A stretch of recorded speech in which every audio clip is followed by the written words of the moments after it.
नाज़रीन अस्सलाम वालेकुम। खबर ख्याल में आप सबका इस्तकबाल है। मैं मोहम्मद सिद्दीक़ और मेरे साथी सज्जाद हसन साहब। अस्सलाम वालेकुम नाज़रीन। नाज़रीन, जैसा कि आप जानते हैं, हमारा ये स्पेशल प्रोग्राम वो होता है जिसमें हम इम्पॉर्टेंट ट्रेंडिंग न्यूज़ लेते हैं या सोशल मीडिया पे जो वायरल हो चुकी हैं उसको लेते हैं और कल की अखबारात की सुर्ख़ियाँ ये बन जाती हैं। तो चलिए चलते हैं, इस तरह की कुछ न्यूज़ लेके आए हैं, कुछ इम्पॉर्टेंट जिस पे हम बात करेंगे। सबसे पहले हम बात करते हैं एक हमारी वाहिद रेसलर जिससे काफ़ी हिंदुस्तान को उम्मीद थी कि वो ओलंपिक कम से कम गोल्ड मेडल लाएगी, यानी विनेश फोगाट की हम बात कर रहे हैं। और उसको महज यानी कॉम्पिटिशन के दिन एक 100 ग्राम वज़न बढ़ने की वजह से उसको डिस्क्वालीफाई कर दिया गया है, जिसकी वजह से सारा नेशन जो है ना गम में मुब्तला है कि हमको उम्मीद थी कि पहली मर्तबा कोई खातून गोल्ड मेडल लाएगी रेसलिंग में, ये उम्मीद जागी हुई थी। और ना सिर्फ हमारे प्राइम मिनिस्टर बल्कि अपोजिशन पार्टियों की जानिब से भी काफ़ी यानी बहुत ही गम के अंदाज में जो है ना इजहार किया जा रहा है कि ये कैसा मिस हो गया है जो है ना। एक बात करें, दूसरे एक हमारी पड़ोसी मुल्क बांग्लादेश की बात करते हैं, जहाँ पे अभी भी हालात अबतर हैं और आहिस्ता आहिस्ता नॉर्मलसी की तरफ ये मुल्क लौट रहा है। और मीनवाइल वहाँ पे फ़ौजी मिलिट्री की मदद से एक इंटरिम गवर्नमेंट बनाई गई है, जिसके सदर मोहम्मद यूनुस ने नोबल लॉरेट पीस प्राइज़ के उनको एक सदर के तौर पे इंटरिम उनको मुंतखब किया गया है और उनकी सदारत में वहाँ पे हुकूमत बनने जा रही है। और तीसरे आखिर चलते बनेंगे, जैसे कि आप जानते हैं कि लास्ट वीक यूके में एंटी मुस्लिम फिसादात फूट पड़े थे और काफ़ी जानी माली नुकसान वहाँ पे, और ख़ास तौर पे चुन चुन के मुसलमानों की प्रॉपर्टी को निशाना बनाया गया, होटलों को, सुपर मार्केट्स को। तो क्या वजह है, कौन ज़िम्मेदार है इसके, इस पर भी हम थोड़ा बात करेंगे। तो आइए चलते हैं, सबसे पहले हम बात करेंगे विनेश फोगाट की। ये एक्चुअली 50 किलो के ज़ुमरे में ये रेसलिंग के कंपटीशन में आई थी और उन्होंने क्यूबा की अपनी हरीफ को शिकस्त देकर अमेरिका की जो रेसलर है उसके साथ उनका मुकाबला होने वाला था। लेकिन वेडनेसडे के रोज़ यानी कल जब मुकाबले का दिन आया, जब उनका वज़न चेक किया गया तो 50 से ज़्यादा होकर एक 100 ग्राम वज़न बढ़ चुका था, जो ओलंपिक के जो रूल्स हैं उसके हिसाब से ये बिल्कुल ज़्यादा था। यानी कंपटीशन से एक दिन पहले, कंपटीशन के एक दिन बाद ये होता है, बार बार वज़न चेक किया जाता है। अगर कुछ ग्राम भी बढ़ जाता है तो उनको डिस्क्वालीफाई कर दिया जाता है, दोबारा फिर वो नहीं आ सकते कंपटीशन में और उनको आखिरी जो प्लेस है वो भी नहीं मिल पाता है। तो काफ़ी उम्मीदें जो है ना इनसे वाबस्ता थी। एक्चुअली हालांकि देखा जाए तो ये पहले 50 केजी के ज़ुमरे में थी, लेकिन बाद में उन्होंने 50 केजी में आ गई। लेकिन उनको उम्मीद थी कि वो 50 केजी वज़न जो है ना, और एक दो दिन पहले उनका वज़न 2 किलो बढ़ चुका था। उन्होंने काफ़ी मेहनत से, मशक्क़त से और पानी कम करके अपने वज़न को कम किया, लेकिन ऐन कॉम्पिटिशन के दिन एक 100 ग्राम वज़न उनका बढ़ गया था। तो अब ये वाकई ये ओलंपिक के जो रूल्स है उसको फॉलो किया गया है या फिर इसके पीछे कोई नस्ली तासुब तो नहीं है? सजा साहब, हम इस पे बात करेंगे। ठीक है, रूल्स तो अपनी जगह हैं बराबर, ठीक है, वो हैं। और ये अपनी मेहनत करके, ये पानी कम करके अपना वज़न ये घटाई थी ये रेसलर, और लेकिन ऐन कॉम्पिटिशन के दिन सिर्फ 100 ग्राम वज़न उसका कम हो गया है। बढ़ गया। तो वाकई रूल्स ये फॉलो किए जा रहे हैं या जानबूझ के इनको जो है ना ऐसा किया गया? देखिए, ये सवाल तो पार्लियामेंट में भी आज उठा, जी। बड़ा हंगामा हुआ पार्लियामेंट में जी। अपोजिशन ने खदशा जाहिर किए। जी। अपोजिशन ने कहा कि खेल की जो वजारत है जी। उसने जिस तरह से अपने खिलाड़ियों को जी। सहूलतें फराहम करनी थी, जिस तरह से उनको ट्रेनिंग देनी थी, जिस जी। तरह से उनको तरबियत देनी थी, और ओलंपिक खेलों के दौरान में पेरिस में जिस तरह से उनकी देखभाल करनी जी। थी उसमें वो नाकाम हो गई है, ये अपोजिशन का इल्ज़ाम है। जी। और इस मामले पे बड़ा हंगामा, देखिए विनेश फोगाट के मामले में इसलिए भी अपोजिशन हंगामा कर रही है। जी। आपको याद होगा कि जो है कुछ महीनों पहले जी। जी। उस वक्त जो है जो यूपी के एक एमपी थे ब्रिजभूषण, जो बीजेपी के जो है सरबराह थे, ब्रिजभूषण सिंह, उनको जो है वो रेसलर्स फेडरेशन के इंडियन रेसलर्स फेडरेशन के सदर थे वो। तो उन पे इन खातून पहलवानों ने, इसमें विनेश फोगाट भी एक थी, शामिल थे, उन्होंने ये इल्ज़ाम लगाया था कि वो इनके साथ जो है अश्लील हरकतें कर रहे हैं, उनके साथ जो है इनको हरासा किया जा रहा है, इनके साथ बदतमीज़ी कर रहे हैं और इनके साथ जो है इनको जिनसी तौर पे हरासा कर रहे हैं। तो ये इन्होंने इल्ज़ाम लगाया था और ये खातून पहलवान जो है जंतर मंतर के पास आके धरने पे बैठ गई थी और इन्होंने कहा था कि ब्रिजभूषण को फौरी फेडरेशन से हटाया जाए। और इन्होंने बहुत ज़बरदस्त एहतजाज किया था। इन्होंने कहा था कि हम ओलंपिक में जाती हैं, एशियन गेम्स में जाती हैं, बैनुल अक़वामी मुकाबलों में जाती हैं और इंडिया के लिए मेडल्स लाती हैं। गोल्ड मेडल भी लाया इन्होंने, सिल्वर मेडल्स में इन्होंने हासिल किए। और हमारे साथ हमारा फेडरेशन का सरबराह इस तरह की बदतमीज़ी करता है, इस तरह की अश्लील हरकतें करता है, ये बहुत जो है संगीन जो है बात है। और ऐसे शख्स का फेडरेशन में होना नहीं चाहिए।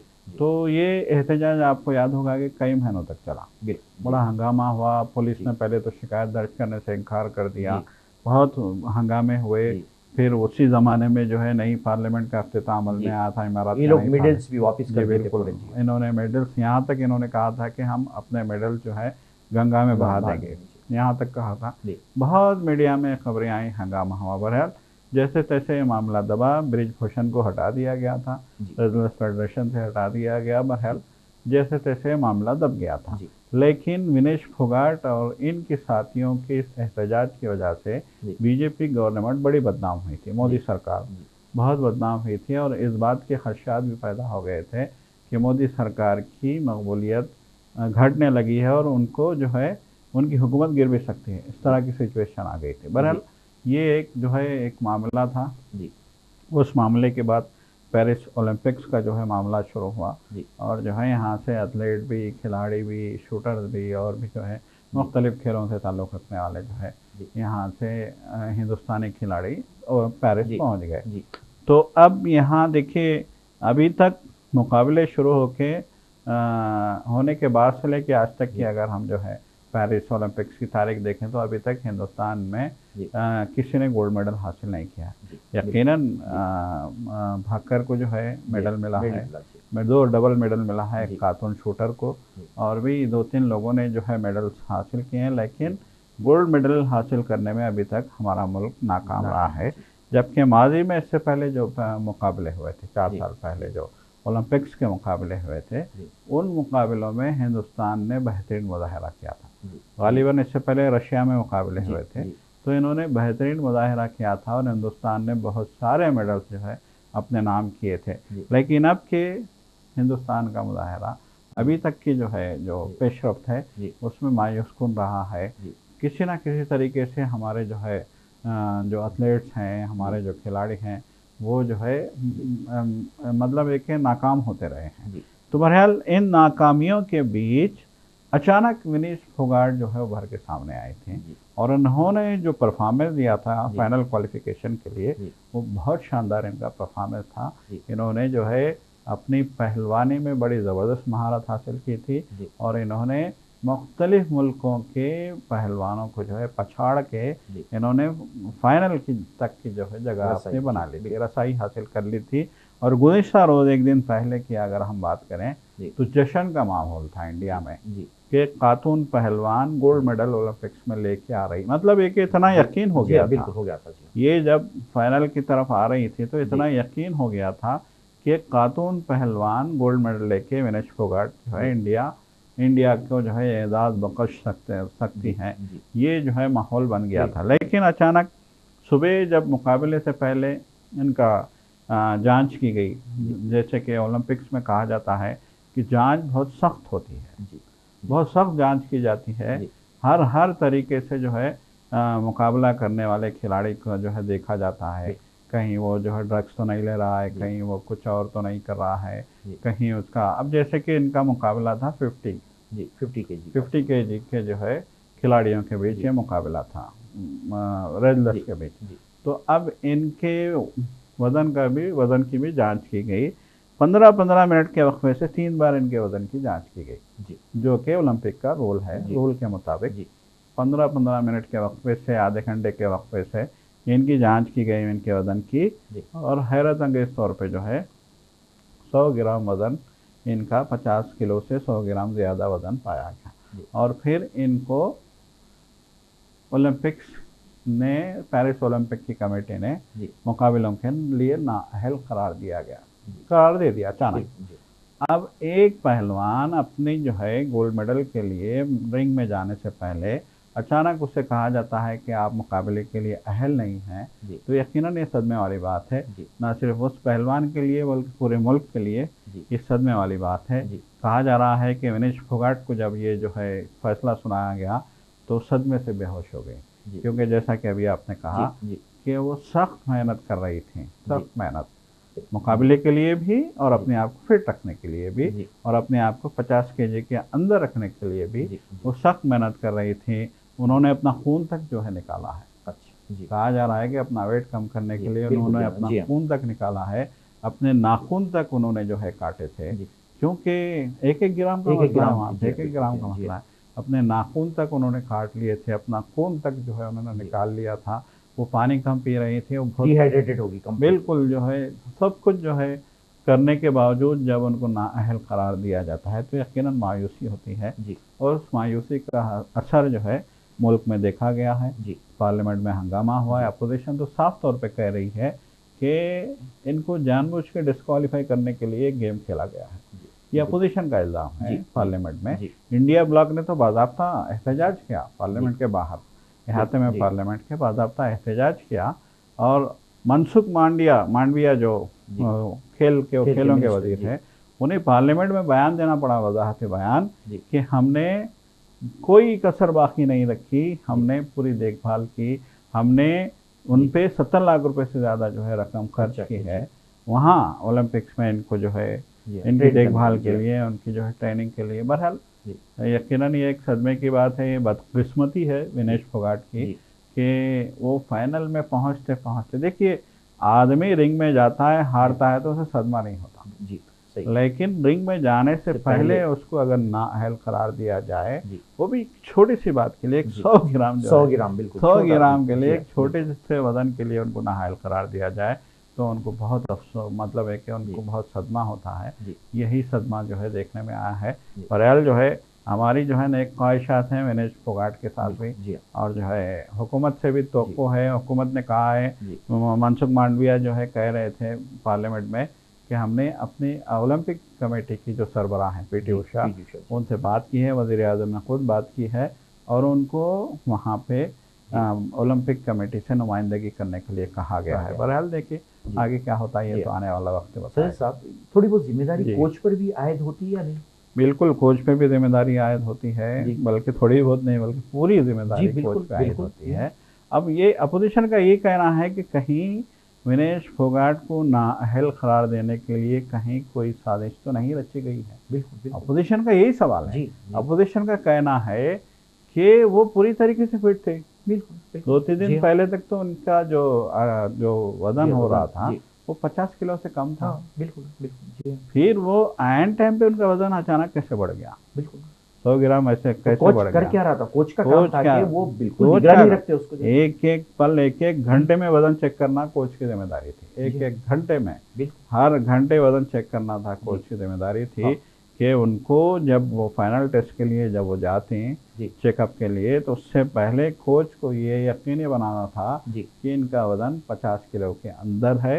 यकीनन ये कोच का भी जो है नाकामी है, ये हमारी जो है ओलंपिक कमेटी की भी नाकामी है और ये हमारी हुकूमत की भी लापरवाही। बिल्कुल। और आप देखेंगे सज्जा साहब, नाज़रीन के, और जब कोच से बात की गई तो ये आसानी से पल्ला झाड़ा है और ये कह रहा है कि नहीं हम इस पर तबसरा नहीं करेंगे, ये किसी की प्राइवेसी का मामला है। अरे फिर आपको अपॉइंट क्यों किया गया? आपको हजारों लाखों रुपया देके प्राइवेसी क्या बात है? ये तो ओपन है सबके लिए भाई, प्राइवेसी क्या बात है? एक जो है खिलाड़ी के जो है मामले को देखना आपकी जिम्मेदारी है, तो प्राइवेसी की क्या बात है? सवाल ये है कि प्राइवेसी की बात क्या है? वजन घट रहा बढ़ रहा, ये कोई छोटा गेम तो नहीं था, ये कोई छोटी बात तो नहीं है, ये तो ओलंपिक गेम्स हैं, ये कोई फिल्म की शूटिंग तो नहीं है कि चलो भाई फिल्म की शूटिंग है, आमिर खान ने जो है वजन घटा लिया, वजन बढ़ा लिया, ऐसी बात तो नहीं है।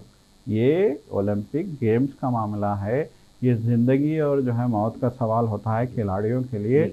वो उस मेडल के लिए पूरी ज़िंदगी मेहनत करती हैं और जब वो टारगेट पे पहुंचती हैं और उनके साथ ये हादसा हो जाता है, ये उनको सदमा हो जाता है, तो ये बहुत अफसोसनाक बात है, क्योंकि ये मुल्क को रिप्रेजेंट करते हैं, सारे मुल्क को। बिल्कुल यकीन। और दूसरे देखेंगे सोहेल साहब, और एक चीज़, गैर जिम्मेदाराना बयान भी आ रहे हैं। जैसे फॉर एग्जांपल हेमा मालिनी का बयान देखिए आप। उनको जरूरत क्या थी? उन्होंने कहा कि मैं इसलिए कहती हूँ कि अपने वजन पे कंट्रोल रखा करो। अहमकाना बातें हैं, कितनी बेवकूफाना बातें हैं। ठीक है, फिल्म इंडस्ट्री में रखा जाता हूँ जी, क्योंकि उनकी कामयाबी जो है ना वजन पे डिपेंड। देखिए मैंने यही कहा जी कि ये फिल्म इंडस्ट्री नहीं है। बिल्कुल जी, कि आपने जो है एक फिल्म के लिए अपना वजन बढ़ा लिया, फिर आपने वजन घटा लिया और आपके पास टाइम होता है। यहाँ टाइम नहीं होता, यहाँ टाइम नहीं होता, आपके पास टाइम होता है। आपको डायरेक्टर बोलता है कि 6 महीने बाद आपको जो है इतना वेट घटाना है, इतना वेट बढ़ाना है, आप जिम जाइए, आप वो अपना काम कीजिए। आप जो है उतना वजन नहीं भी घटाते हैं, बढ़ाते हैं तो उसको परवाह नहीं होती, फर्क नहीं। तो ये तो जो है इंडस्ट्री नहीं है। तो इस तरह के मकाना बयान से भी गुरेज करना चाहिए। बिल्कुल, यानी तकलीफ पहुंच रही है, खवातीन को तकलीफ पहुंच रही है, ऐसे बयान देने से सोचना चाहिए। ऑलरेडी हो गया ठीक है।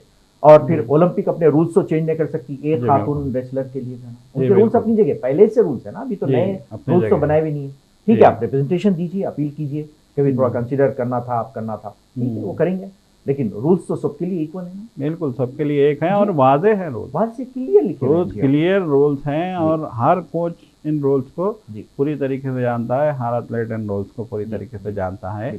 लेकिन जो एथलीट होता है वो अपने खेल पे तवज्जो देता है, उसकी फिटनेस की जिम्मेदारी कोच की है। बिल्कुल। और नाज़रीन, जो कुछ भी हो बहुत ही अफसोसनाक बात है कि हिंदुस्तान जो है ना अपना गोल्ड का तमगा हासिल करने से महरूम हो चुका है। हालांकि वो विनेश फोगट को हॉस्पिटल में एडमिट कर दिया गया है क्योंकि इतनी सीवियर डिहाइड्रेशन हो गया था कि वो फिलहाल अभी उसको एडमिट कर दिया गया है। तो नाज़रीन, ये थी बात विनेश फोगट की। हम अब चलते हैं हमारे पड़ोसी मुल्क बांग्लादेश की तरफ। जैसा कि आप जानते हैं वहाँ पे चंद दिनों से काफ़ी हलचल मची हुई थी। एट लास्ट वहाँ की वज़ीर आज़म को मुल्क छोड़ के भागना पड़ा। 45 मिनट का टाइम दिया गया था, फ़ौरन वो मुल्क छोड़ के निकल के गई क्योंकि उनके ऊपर डिक्टेटरशिप का इल्ज़ाम था। और वहाँ पे जो इनकलाब बर्पा हुआ स्टूडेंट्स की बदौलत हुआ, यंग नौजवान स्टूडेंट थे उसकी तरफ हुआ और फायरिंग में भी हादसा थे। तो अब कहा जा रहा है कि वहाँ पे जो भी अब हुकूमत बनेगी, टेम्पररी जो हुकूमत बनेगी, मोहम्मद यूनुस जो नोबल लॉरेट है उनकी सदारत में एक इंटरिम गवर्नमेंट वहाँ पे बनेगी जिसको सपोर्ट जो है ना वहाँ की मिलिट्री करेगी और प्रेसिडेंट भी वहाँ पे करेंगे। और वो कल जो है ना वो हल्फ अपना लेने जा रहे हैं। और मीनवाइल पता चला कि कुछ तशद्दुद के ऐसे वाक़ात थे कि अवामी लीग के तकरीबन 20 या 25 डेड बॉडीज़ मिले हैं, ऐसा खबरों में कहा जा रहा है। जी हाँ, यकीनन देखिए अभी भी वहाँ जो है एक तरह का जो है एक इंतशार बरपा है वहाँ पे और पब्लिक सड़कों पे है, कानून जो है पब्लिक ने अपने हाथ में लिया हुआ है। तो ऐसी सूरत में जो है कुछ बातें होती हैं, कुछ दुश्मनियाँ, वैसे भी बांग्लादेश तशद्दुद के लिए मशहूर है।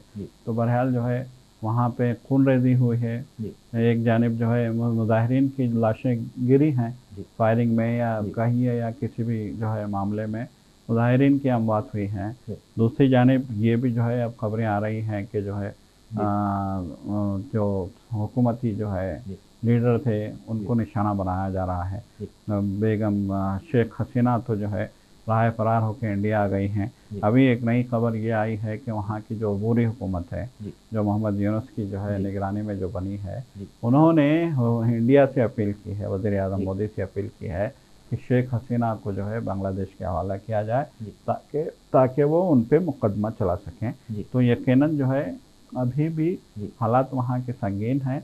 गो के वहाँ पे एक अबूरी हुकूमत बन गई है और एहतजाजी तलबा ने जो है मोहम्मद यूनुस को जो है तस्लीम कर लिया है। मोहम्मद यूनुस को पहले तो मोहम्मद यूनुस को जो है एडवाइजरी कमेटी का सरबराह बनाया गया था, एक जो है अबूरी हुकूमत कायम करने वाली मुशावरती कमेटी का सरबराह बनाया गया था। बाद में उनको जो है खुद इत्तेफाक राय से ये कहा गया कि नहीं, यही खुद जो है फ़िलहाल सरबराह होंगे, मुल्क के सरबराह होंगे। तो उनको अभी मुल्क के सरबराह बनाया गया है। देखिए मोहम्मद यूनुस के हवाले से भी कहा जाता है नोबल लॉरेट अमन का जो उनको जो है इनाम मिला था, उनको गरीबों की मदद के लिए उनको इनाम मिला था। ग्रामीण बैंक जो उन्होंने वहाँ पे कायम किया था और गरीब तरीन लोगों की वो $100 के कर्जे से लोन से जो है मदद किया करते थे। तो उस बेस पे उनको जो है नोबल लॉरेट दिया गया था।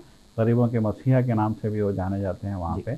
और बांग्लादेश में ख़ास तौर पे जो है लोग उनको जो है बहुत पसंद करते हैं और तलबा में भी उनकी खासी मकबूलियत है और उनको जो है एक आइडियल के तौर पे तलबा देखते हैं। तो बहरहाल मोहम्मद यूनुस के बारे में ये भी कहा जाता है कि वो बहुत सख्त नाक़िद थे शेख हसीना के। और हालिया दिनों में जो इलेक्शन हुआ था बांग्लादेश में, जिसमें फिर से शेख हसीना जीत के आई थी, तो उन्होंने उस इलेक्शन को ही धांधली करार दिया था और कहा था कि एक डिक्टेटर ने इलेक्शन को इल्ज़ामाल बना के अपने इख्तिदार को बरकरार रखा है। ये मोहम्मद यूनुस के अल्फाज थे, जिसके बाद जो है शेख हसीना ने उन पे जो है गबन के इल्ज़ाम लगा के, उनकी अपनी ग्रामीण बैंक में जो है गबन के इल्ज़ाम लगा के उनको 2-3 महीने के लिए जेल भेजने के जो है फैसला किया था। तो बहरहाल उनके खिलाफ भी कार्रवाइयाँ हो रही थी। तो बहरहाल जो है वो सख्त नाक़िदीन में उनका चूँकि शुमार होता था, तो इसलिए जो है तलबा बरदरी और वहाँ की अपोजिशन जमातों ने भी इत्तेफाक से राय से जो है उनको मुल्क का सरबराह बना दिया है। अब हुकूमत शेख हसीना को हवाले करने के लिए इंडिया पे दबाव डाल रही है। अब हिंदुस्तान इस सिलसिले में क्या जो है रोल अदा कर। देखिए यहाँ दिलचस्प बात यह है कि शेख हसीना ने यहाँ कहा था कि मेरे को पैसे दीजिए, बिल्कुल पनाह दीजिए, रास्ता दीजिए, पैसे दीजिए, कहा था उन्होंने। कहा था उनका टारगेट था लंदन, वो लंदन जाना चाहते थे। तो उन्होंने कहा था कि मुझे यहाँ से महफूज यहाँ से निकालने के लिए आप मेरी मदद कीजिए। इंडिया ने, ज़ाहिरी बात है, वो जो है हुकूमत हिंद की जो है दोस्त थी, हिंदुस्तान के साथ उन्होंने कई समझौते किए वगैरह वगैरह। हाल ही में वो आई थी वज़ीर-ए-आज़म मोदी की हलफबरदारी तकरीब में भी वो मौजूद थे। उस वक्त भी उन्होंने कई मुआहदे किए थे इंडिया के साथ। तो बहरहाल उन्होंने इंडिया ने उनकी अपील कबूल की। और पहले तो प्रोग्राम ये था कि वो गाज़ियाबाद के फ़ौजी हवाई अड्डे हिंडन एयरपोर्ट पे उतरेंगी फ़ौजी हेलीकॉप्टर से, फिर उनको वहाँ से एक फ़ौजी प्लेन में दिल्ली लाया जाएगा, दिल्ली के इंदिरा गांधी इंटरनेशनल एयरपोर्ट पे, फिर उनको यहाँ से लंदन रवाना कर दिया जाएगा। ये जो है एक प्लान था, लेकिन लंदन ने रिफ्यूज कर दिया। लंदन ने वीज़ा देने से इनकार कर दिया। लंदन के बाद अमेरिका से अपील की गई, तो अमेरिका ने भी वीज़ा देने से इनकार कर दिया। अब मजबूरन वो इंडिया में फंसी हुई है और बांग्लादेश मुतालबा कर रहा है कि आप शेख हसीना को हमारे हवाले करें। बांग्लादेश का कहना है कि हम उन पर मुकदमा चलाएंगे, आप उनको दे दीजिए। उन पे कत्ल के इल्ज़ाम हैं, उन पे जो है धांधलियों के इल्ज़ाम हैं, उन पे बगैर बहुत सारे इल्ज़ाम लगाए गए हैं।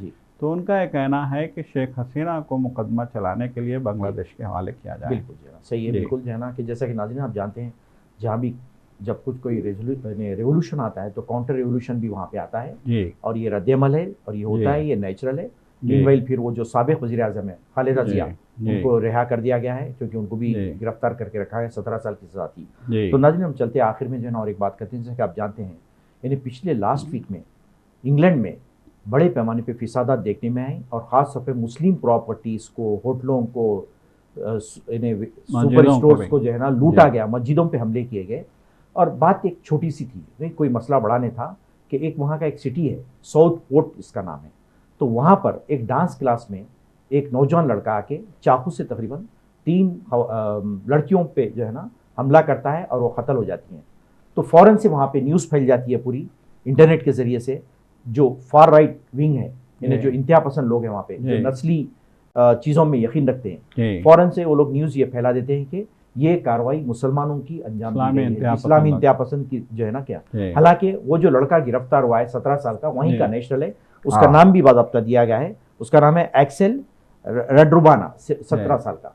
कोई मुसलमान नाम नहीं है, कोई गलत जो है ना करके मुसलमान किया गया जो है ना सोशल मीडिया पे गुमराह किया गया। और ये नाज़रीन देखिए, ये जो फार राइट है, ये सारे यूरोप में लोग जो है ना मुखालिफ माइग्रेंट है लोग, ये लोग चाहते हैं कि इस्लाम के अगेंस्ट भी ये लोग और माइग्रेशन को रोकना चाहते हैं। तो उसी उनकी कारस्तानी है। और वहाँ पे अब जो नए वज़ीर-ए-आज़म है केयर स्टारमर, अब उनके लिए बहुत बड़ा चैलेंज बन गया है, लॉ एंड ऑर्डर का बड़ा मसला बन गया है। यकीनन अभी वो इक़्तिदार में आए हैं। तो बहरहाल जो है देखा आपने, जो यकीनन जो आपने तफसील बनाई, अभी हालात वहाँ तशवीशनाक हैं। गो के वहाँ के मुकामी लोग और मुसलमान भी जो है इस माहौल को, ये जो इंतशार का वहाँ पे नफ़रत का माहौल बना है, उस माहौल को ठंडा करने के लिए अपने लेवल पे काम कर रहे हैं। गुज़श्ता रोज़ एक खबर ये भी आई थी कि मस्जिद के बाहर जब मुज़ाहरा करने के लिए लोग आए तो नमाजियों ने बाहर निकल के उनसे हाथ मिलाए, उनसे मुआनिका किया, उनसे बातचीत की, उनको चाय ऑफ़र की और कहा कि जो है हम जो है अमन की बात करते हैं, हम तशद्दुद की बात नहीं करते, हमारी इबादतों में भी कोई जो है तशद्दुद की बात नहीं होती, हम जो है एक खुदा की इबादत करने वाले हैं, हम नमाज़ पढ़ने के लिए यहाँ आए हैं। और जो है आपसे गुजारिश है कि आप जो है पहले ये जो आपकी ये जो झूठी प्रोपेगेंडा है उसको आप जो है करेक्ट कीजिए और ये नफ़रत का जो माहौल है उसको दूर कीजिए, तो उसके अच्छे असरात भी देखने में आए। लोगों का कहना है कि इस रवैये के बाद वो एहतजाज करने वाले वहाँ से चले गए थे। लेकिन उसके बावजूद गाहे माहे खबरें आ रही हैं कि मुसलमानों की दुकानों को, मुसलमानों के होटलों को, मुसलमानों के रेस्टोरेंट्स को वहाँ पे निशाना बनाया जा रहा है। देखिए, एक हकीकी बात है, इस बात से इनकार नहीं किया जा सकता कि मुसलमान पाकिस्तान से, इंडिया से या फिर अरब मुल्कों से वहाँ जो शोरिश हुई है, उस शोरिश के बाद मुसलमान बड़े पैमाने पर माइग्रेट करके बरतानिया गए हैं और वहाँ वो अपनी ज़िंदगी गुजारने के लिए छोटे मोटे कारोबार कर रहे हैं। तो यकीनन वो वहाँ के जो एक तंजीम है उसको लग रहा है कि इनके यहाँ आ जाने से जो है हमारे लिए ख़तरात पैदा हो जाएंगे। बहरहाल जो भी हो, अभी वहाँ के हालात जो है बेहतर है पहले से, लेकिन फिर भी एक बेचैनी पाई जाती है, टेंशन पाया जाता है ना। और नाज़रीन, हम एक ताजुब करेंगे, आप देखेंगे जब सुपरमार्केट को लूटम लाटी हो रही थी तो जो गोरे थे खास तौर पे, वो तो बड़े मजे से लूट के सामान लेके जा रहे थे। तो इससे पता चलता है कि कितनी मॉरल वैल्यूज है वहाँ पे, कितनी अखलाकी गिरावट है कि लूट मार करके आप जो है ना वहाँ पर बगल में दबा के सामान थैले लेके जा रहे हैं। ये मंजर देखने में आए, वीडियोज हैं इसके। यकीनन देखिए, एक ज़माना वो भी था कि जो है यूके को तहजीब का अलंबरदार कहा जाता था, और आज ये हालात आ गए हैं कि वहीं के लोग जो है, जो लोग बाहर से आए हैं, उनकी दुकानों पे हमले कर रहे हैं, उनके सामान को लूट रहे हैं और इसमें फ़ख्र भी महसूस कर रहे हैं। खासतौर पे जो लिवरपूल एक सिटी है, हटलपूल, लिवरपूल, वहाँ पे बहुत ज़्यादा ये मुतासिर हुआ एरिया और हमले हुए हैं, लूटमार हुई है, बाज़ाब्ता हमले हुए मसाजिद पे। उसके बावजूद भी जो फॉरेनर्स है उनकी जो पेशेंस है, सब्र है, वो काबिले बिल्कुल, वो बहुत ही जो है सब्र और तहम्मुल के साथ जो है ये हालात देख रहे हैं। जी हाँ, बिल्कुल। और जहाँ तक पुलिस का रोल है, पुलिस भी बेबस नजर आती है, क्योंकि पुलिस को इससे पहले कोई इतना सीवियर तजुर्बा नहीं हुआ था कि इतने बड़े पैमाने पे तशद्दुद होगा। और वो प्राइम मिनिस्टर भी नए हैं बेचारे स्टेमर, वो भी परेशान है कि कैसा कंट्रोल किया जाए। वो समझ नहीं पा रहे हैं कि ये कैसा कि इसको कैसे जो है मैनेज किया जाए। पुलिस की गाड़ियों पे हमले हुए हैं, पुलिस की गाड़ियां जला दी गई हैं, इतना नफरत अंगेज माहौल पैदा किया गया झूठे प्रोपेगेंडे से। तो यकीनन ये झूठे प्रोपेगेंडों पे भी जो है कंट्रोल करने के लिए कुछ एक नया कानून बनाने की ज़रूरत है। बरतानिया इस पर गौर भी कर रहा है और रेफ्यूजी कैंप्स को खासतौर पे टारगेट बनाने की कोशिश की कि जो इलीगल है उनको वहाँ पे रखा जाता है। ये बिल्कुल, तो वहाँ से फैल रहा बल्कि इस किस्म की झूठी अफवाहें फैलाई गई है। तो नाज़रीन, ये जो है ना हम बात किए ये टॉपिक के बारे में, तो ये 3 चीज़ें थी जिस पे हम बात किए। तो इंशाल्लाह हम आपसे इजाज़त लेते हैं। इंशाल्लाह नेक्स्ट प्रोग्राम में फिर आपसे मुलाकात होगी एक नए टॉपिक के साथ। जब तक के लिए इजाज़त दीजिए। अल्लाह हाफ़िज़। अल्लाह।